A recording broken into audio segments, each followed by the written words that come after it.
Welcome to Customer Value Cast, a podcast dedicated to helping you acquire, retain, and expand more customers by putting measurable value at the heart of your customer lifecycle. Join our host, Ross Fulton, founder and CEO of ValueWise, as he dives deep into how recurring revenue businesses are maximizing their growth and valuations with the industry's leading experts and pioneers.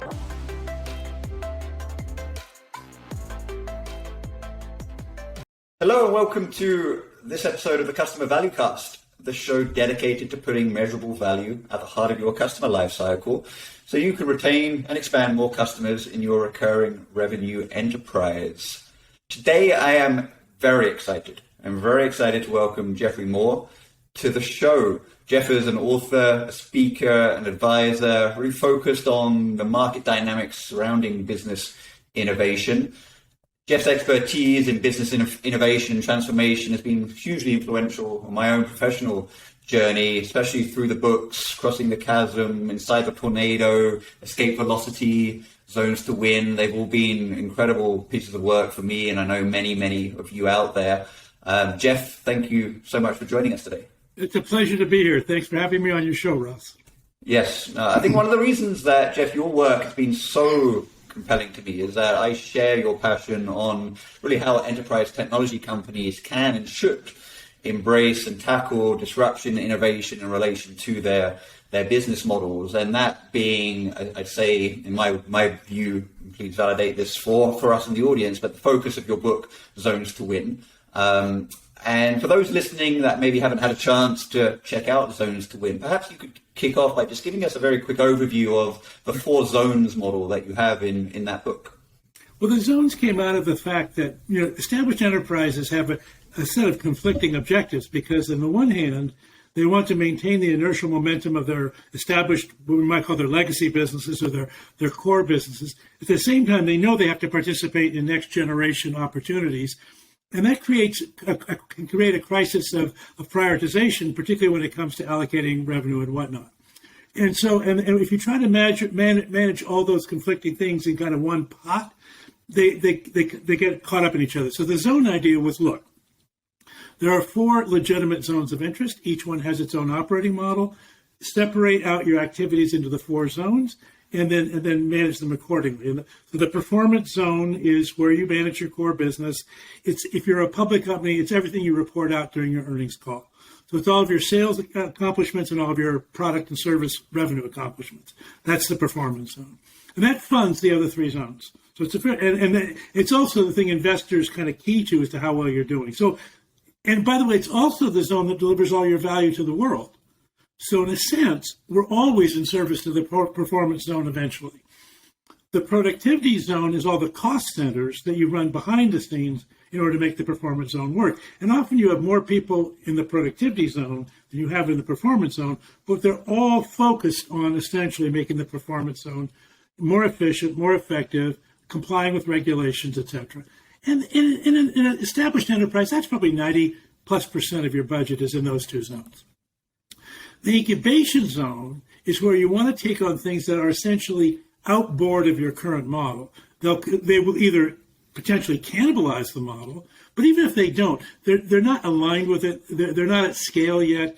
They don't have enough process history to use process very well. They can't forecast, so they're an irritant. And so the incubation zone is designed to say, okay, let's take that zone offline and manage it much more like a VC portfolio, not for financial purposes. We're not trying to be a venture capitalist, but we're trying to use the venture capital operating model to hold incubation investments accountable to getting to the next milestone of growth or of opportunity, or not. Venture is all about, look, fast failure is okay in venture, slow failure is not. And so, and the game in venture is always win or learn. And so that's how you play. And that's not the performance zone. The performance zone is like, just win, please. And so so those 3 zones are different. And then the 4th zone we call the transformation zone. That zone is often not occupied at all, and that's fine.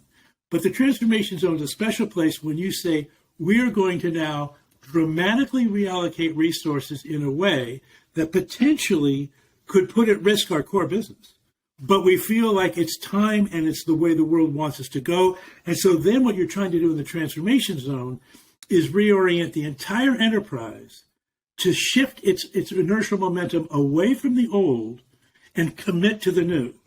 And what you can't afford during a transformation is to waffle. And so that it's a unique management model in the sense that the CEO has to reorient the entire corporation and be very disciplined. And if people try to go the wrong way, they have to get them out of the boat, because it's a time where you have to all row in the same direction. So those are the 4 zones. Perfect. Thank you for that. When I looked at that model, I literally had to put it down and go for a walk and process, because it really struck me in terms of how it aligns, and I want to sort of understand, Jeff, how you would interpret what we at ValueWise are focused on is helping organizations, B2B technology enterprises, deal with what I see as a transformation of their performance zone, as defined by the emergence of the recurring revenue business model, subscription, consumption. That sure was spearheaded by pioneers like Salesforce many years ago, but for many enterprises, it's a real time change that an evolution they're having to drive right now. Is that a fair sort of description to say, hey, well, with the performance zone, we're transforming how companies measure success, measure financial results. Private and public investors are now looking at key metrics like net revenue retention. That is requiring and driving a transformation of that performance zone in these enterprises. And so you've got this clash between, whether it's a clash or a conflict or a merging of these 2 zones when it comes to this business model. How do you look at it? It really depends on where the company is. So I can imagine a company who's very early to the game, who's been essentially traditional. They might start by just incubating this model, right? They might say, look, we need to get much more customer-centric. Our performance zone is designed to do that right now, but we are going to take a portion of our business, or perhaps a new acquisition or whatever, and we're going to get ourselves smart about how to do this in some contained way where we can learn fast. The transformation is when you realize, and you see this a lot and I see it a lot in the tech sector, with all the companies that had to go from a license and maintenance model to a SaaS model. And the revenue recognition issues and the sales compensation issues and blah, blah, blah. So that was transformational. Now, it was transformational in the sense that they had, it was all internal transformation. It wasn't external. The world had changed externally. They had to change internally. But still, they had to get their company off of the old model and onto the new model. And with salespeople in particular, if you're not careful, the sales comp can have them still stay on the old model even when everybody strategically wants to go to the new one. If you think about companies that are further down the journey, they say, no. We're SaaS. We've been doing SaaS for a long time. We're in the performance zone. And then what we're discovering is, but you know what? When we did the performance zone before, we thought customer success was a productivity zone function. We thought it was an afterthought. It was kind of like, make the customer happy so that they come back. And now we're realizing, no, it is a critical success factor for the performance zone. That's new news. And figuring out where the customer success and the product support organizations, how do they interact with the performance zone? That's work in progress right now, I think. Yeah, I fully agree. And I think it's that transformation of the approach to the customer life cycle, and as we say, the emergence of productivity functions, strategies, operational models becoming performance related. It's so interesting. Are you seeing the that sort of sub-transformation of productivity into performance around sort of these customer-facing functions and operations being effectively driven pre-sale and post-sale, or are you seeing some aspects being done well and other aspects just really sort of being very early, dare I say, yet to cross the chasm as it relates to being adopted inside these enterprises? Yeah, I mean, clearly customer success, first of all, customer success grew out of customer support historically. Right. Which was always a post-sales function. There was never any pre-sales at all. What I think people are realizing is if customer success, to take the ValueWise focus, is going to be based on customer value realization. At the ultimate day, if you realize, look, the economic equation is going to be determined by return on customer value realization. That's the game. Well, we've been very ignorant about that. In the product model, if our product worked, value realization was the customer's problem, it wasn't our problem. But in the subscription model, it is, and in a retention and expansion and all that, it is our problem. So now all of a sudden we're trying to say, when can we start getting clues as to what the value realization journey should be for the customer? Because we don't know. And frankly, historically in my business career, I don't say we didn't care because we wanted to figure out what hot buttons we could push when we were selling stuff. But at the end of the day, we were competing against other product people to get a PO. And it was about us. It wasn't about the customer. And so this is a very, very different game. And so now the idea of, can you get a customer, if you have a customer success relationship established, so this customer is not new, they've been there for a while, can you use that relationship to help direct the next generation of pre-sales engagement by getting signals about how we're doing? First of all, what is the value realization of this customer? What are they trying to get out of it? We think we know because we built the product to do some good stuff, but the truth is we don't really know what they're doing, and we don't know if they're having any success.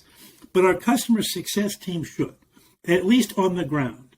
And then I think it has to be supplemented with executive sponsor communication with more senior people who typically are above the day-to-day fray, but who are saying, why did you budget for this?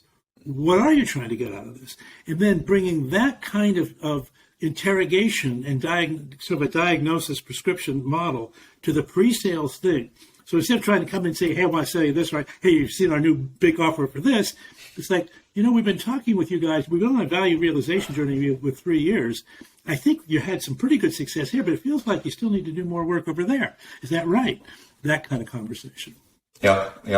There's so much to unpack there, and I want to come back to certainly customer value realization and how that links to the concept of adoption, which is a concept that's been so fundamental and core to so much of your work.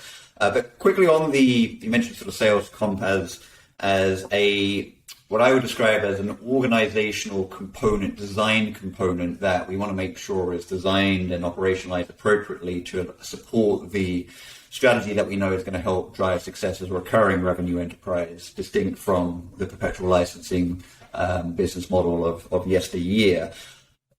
It's certainly every single technology enterprise I've worked in and that I've served through ValueWise, silos are real, and those silos between organizational functions and those silos existing at the strategies of each of those functions, the operational models as defined by the technology and their approach to data, and then the design of their roles, responsibilities, incentivization models.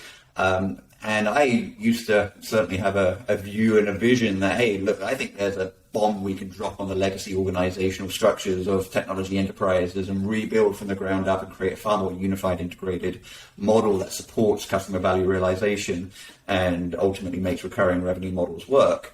2022, it's not going to happen. We're not going to that bomb doesn't exist. But the silos persist. How do you see sort of the role of these silos and what are you advising companies around how they integrate these silos to create that more integrated approach? So the first thing, we don't want to demonize silos. No. Silos is how you scale. Silos is how you get, if you're in a silo, I can get stuff done. Just leave me alone, I can get stuff done. And so we want to build, the silo discipline is not going to go away, but silos do interfere with the customer integration across functions. And we knew, by the way, that was the whole point behind ERP 20, 30 years ago. SAP was going to make us more customer-centric. Didn't work out quite as well as we hoped, but the idea was, we'd work across the silos. So I think we've got to realize we're going to be playing a game that it's a grid, and the silos are going to stay there for functional integrity and for scalability, but they do create disconnects in the customer journey, with the customer sensing the customer's state and responding to it. So what you're seeing now, I think, is a performance zone, particularly the go-to-market, the customer-facing part of the performance zone, is now adding the customer success function, first of all, to sales renewals, which is a very different thing than getting new logos. By the way, the silos are pretty good at getting new logos. They're just not very good at keeping the logos because they're very good at competing with other companies. but they're not as good at staying in touch with the customer after the competition's been won. So you need this other function. But for example, take Salesforce, because you mentioned them.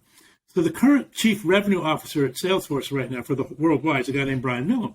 He had run the commercial sales thing, and he had then run all of customer success and professional services. So he has brought it all together under one org. And they've taken their technical, they would call customer support, I would call product success. And they've taken customer success and product success and put that under one org. And so I think what that's all in response to is saying we need to get better and better at this cross-silo communications without deconstructing the silos. Yep. And you sort of referenced that centralization of organizational designs and structures under that sort of, hard to put an exact time frame on it, let's call it the last 5 to 10 years of the CRO and or the CCO persona. And I think we both know many fantastic leaders in those roles who are driving that centralization and integration in Salesforce, VMware, etc. What is fascinating to me is the dynamic of CRO and CCO. And in some cases, you see both, and they're sitting alongside each other in an enterprise. Other enterprises, no CRO, but a CCO.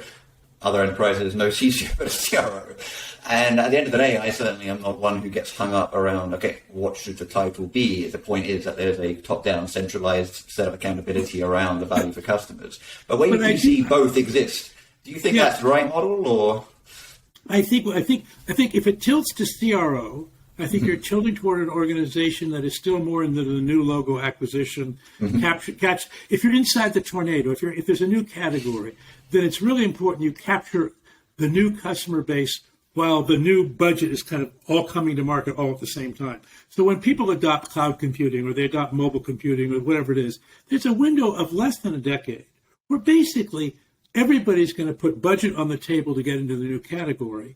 And whichever vendor gets the most of that budget is going to be what we call the gorilla, and they're going to have an outsized influence on the future of that industry and a very outsized proportion of the profits from that industry going forward.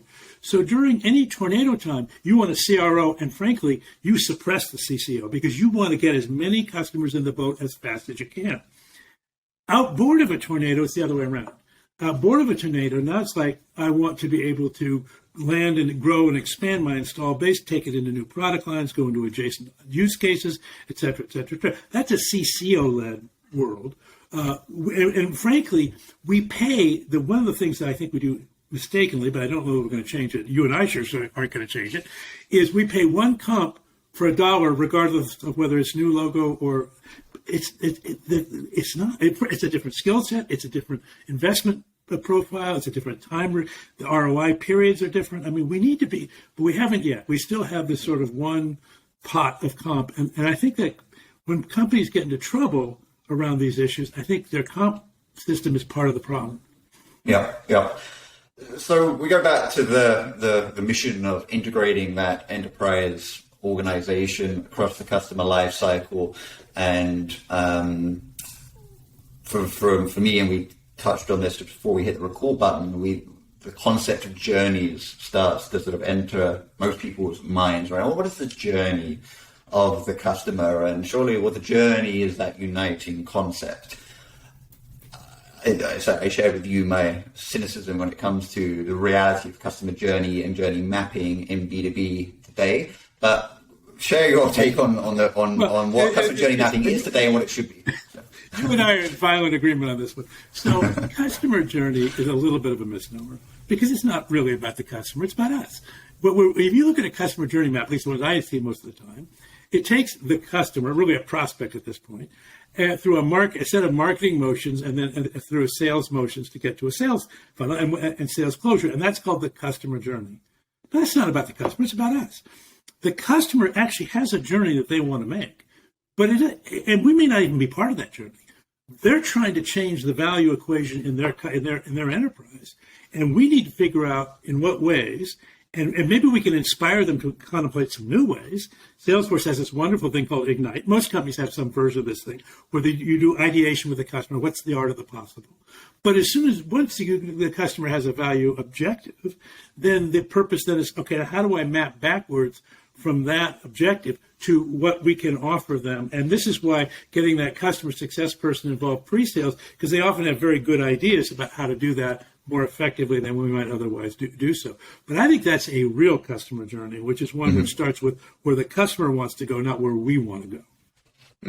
And I'm certainly a proponent of, and you used the term earlier, a prescriptive nature to that journey, i.e. certainly at the scale within an enterprise context, economically, it's not viable to go in with kind of that blank canvas to every single customer and say, hey, what would you like to achieve? How would you like to get there?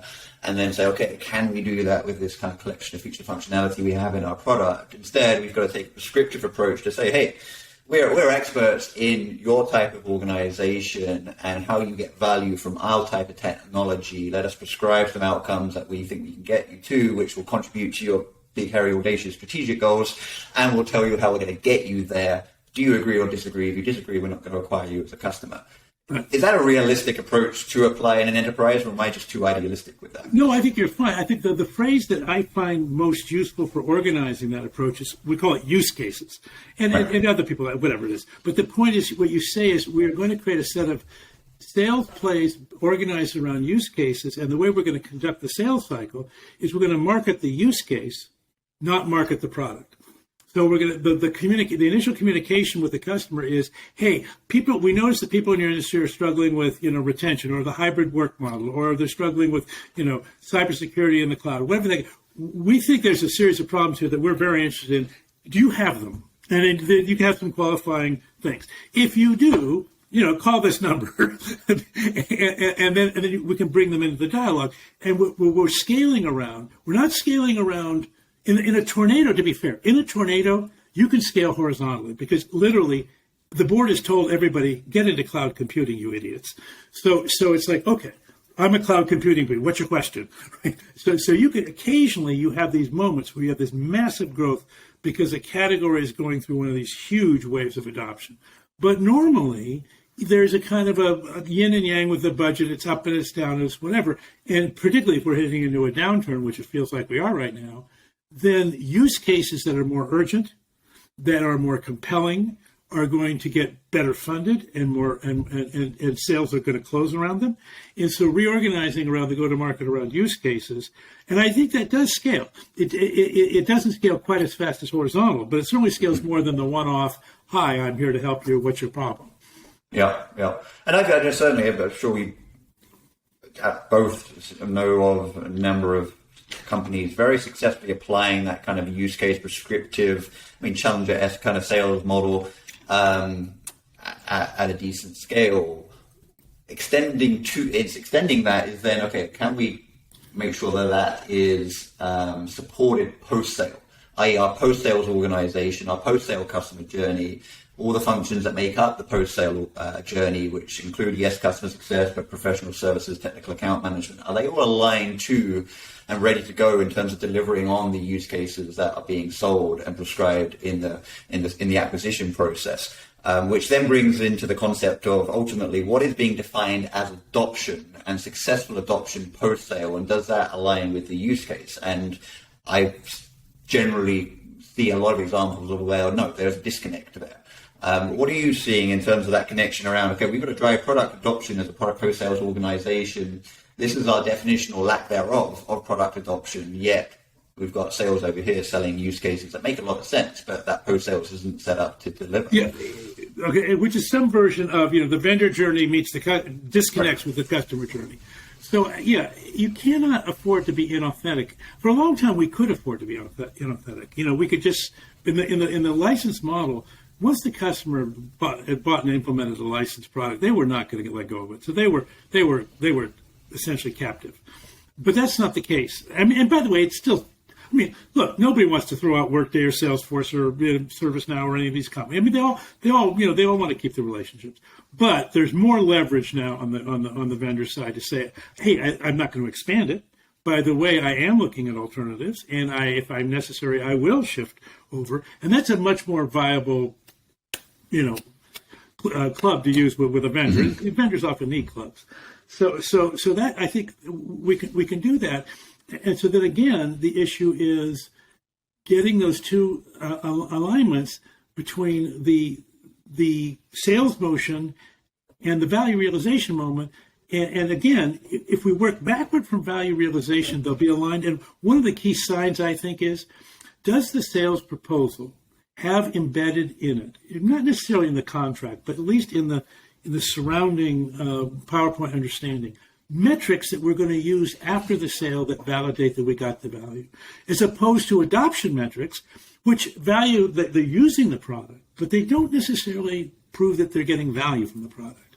Yeah. I think that's such an important statement, and certainly what I describe as the definition of adoption is the usage of the product in such a way that measurable value is created, as opposed to there's a sign of life in our telemetry data. Someone's doing something in the product. Hooray, we've achieved adoption. I'm like, no, that adoption is not, because adoption is there to drive retention and expansion. If you take the vendor-centric viewpoint, any form of usage is not necessarily going to be optimized for driving then retention and expansion.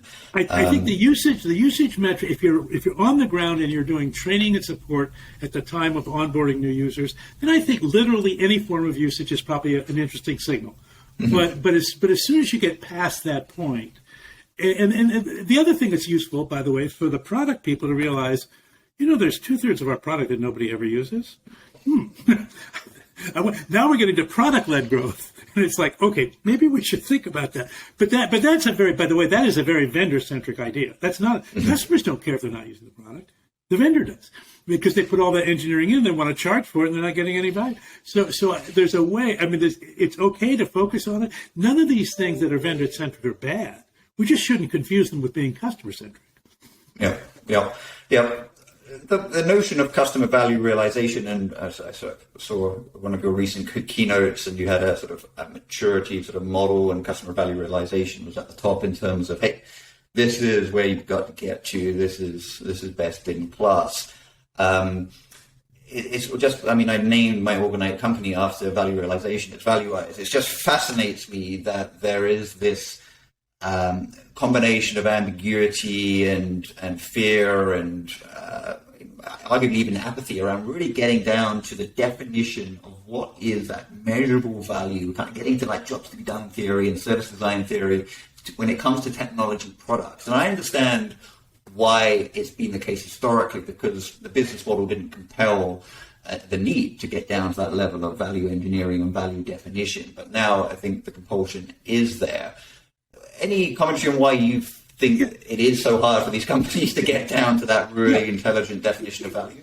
I think a lot of it has to do with the customer organizational model. So if you think about the customer's world, and there's an executive team that essentially is creating financial objectives and business objectives and whatever their own or enterprise objectives, and then they translate them into OKRs and whatnot. And they kind of go down through the organization. And the middle people get the OKRs, and they're trying, how am I going to make this work and whatever. And they buy the software from this vendor or whatever. We're going to try to implement all this stuff. Often there's not a very good cascade. Often the middle of the organization, the customer side, doesn't really know why they've got budget. They just know they have budget. They know they're supposed to do these tasks. And so when the vendor comes and says, well, tell me more about what you're really trying to do, A, they might be embarrassed because they don't know, or B, they feel like, I don't know if I should talk to a vendor about our plans, or C, this is above my pay grade, or D, hey, you might be changing the productivity of my job, or E, you might be actually designing me out of a job. So there's all these potential, disconnect moments. So it shouldn't be surprising that there is a level of ambiguity and kind of just noise in the middle of the organization. And the further down you go, the more the noise distortion field happens. And so what it says is, vendors must find ways to get executive sponsor dialogues going higher in the organization in parallel with normal account processes. And of course, people they're very territorial. I'm the account manager. You can't go, or I'm on the customer side. You're my vendor. You can't go above my head. And so there's all that kind of stuff, but it doesn't work. So there have to be fine. And I think one of the things you can do is create thought leadership forums where you can meet outboard of an account meeting to sort of come together as an industry, thought leadership events. But one way or another, if you're not connecting with the budget creating side of the house, sooner or later you're going to run at risk of not being connected to the budget at all. Yeah, which is not a good place to be. We talk a lot about customer journey, customer value, how we drive kind of customer success in terms of, hey, how do we do this for our customers?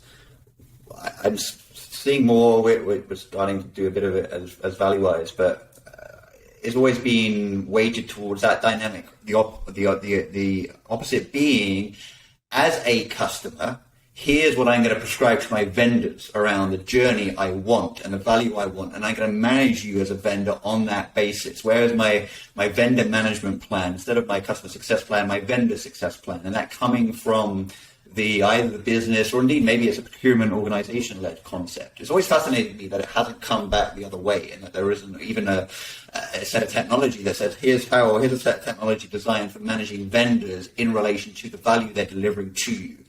Is that something you're seeing evolving, or any commentary on why you think that hasn't happened? Or? I'm not seeing it, but I think first of all, I think it's a good idea, and I think you should pursue it aggressively. No, I do. I think it's a great idea. The part of the problem has been, and you brought in procurement, which is great.